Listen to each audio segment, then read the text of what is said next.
Je m'appelle Marie-Hélène Valladuet et je suis sculpteur. La terre, pour moi, c'est modeler des personnages. C'est l'humain qui m'intéresse, même si il y a des oiseaux, mais les oiseaux, c'est... Et du coup, il m'a fallu apprendre, parce que j'avais beaucoup peint, dessiné, mais le travail en 3D, c'est vraiment très particulier. Donc pendant des années, j'ai appris. Et j'avais à cœur d'apprendre, d'apprendre, et ensuite d'être. C'est comme quand on apprend à écrire, où il faut connaître l'orthographe, la grammaire pour pouvoir écrire un bouquin.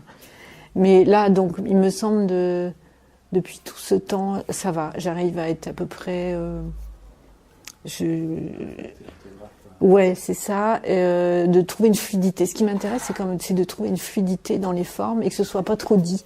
Et maintenant, je crois que j'arrive à un virage, c'est-à-dire je vais pas aller plus en avant dans l'anatomie et tout ça, parce que après c'est trop...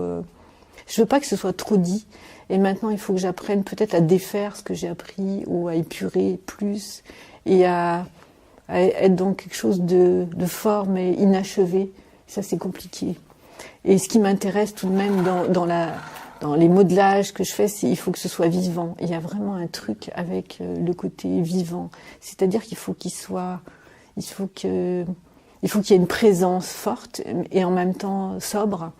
Et il ne faut pas que ce soit trop dit, mais il faut que lui, là, cet ange, ça y est, moi, ça va. Il y a pas grand-chose, mais il a une présence pour moi qui est due à peut-être le port de tête, et ça suffit. Et maintenant, il faudrait que j'aille plus en avant là-dedans, et je sais pas trop comment faire. Ça fait peur parce que c'est comme s'il fallait que ce que j'ai appris, c'est sécurisant de dire ça va, là j'arrive, je sais faire, mais maintenant peut-être il faut que j'enlève cette espèce de garde-fou. C'est-à-dire ce qui m'intéresse, c'est épurer, aller vers cette espèce d'inconnu auquel on est confrontés tous dès qu'on est dans la création. Et je ne sais pas où ça va m'emmener. Donc ça, c'est un peu le challenge du moment. Et aussi un autre challenge, c'est faire taire tout ce brouhaha intérieur. Est-ce que mon travail est vendable? Est-ce que ça va plaire? Est-ce qu'il est dans l'air du temps? Et tout ça, ça me pollue la tête. Et je veux pas non plus glisser vers une sculpture décorative, c'est-à-dire qui se vend. Ça m'intéresse pas. Et en même temps, il faut bien que je paye mes factures et que je puisse continuer à faire mon boulot de sculpteur. Donc ça, c'est une espèce de tiraillement quotidien. Et je me sens vulnérable, influençable.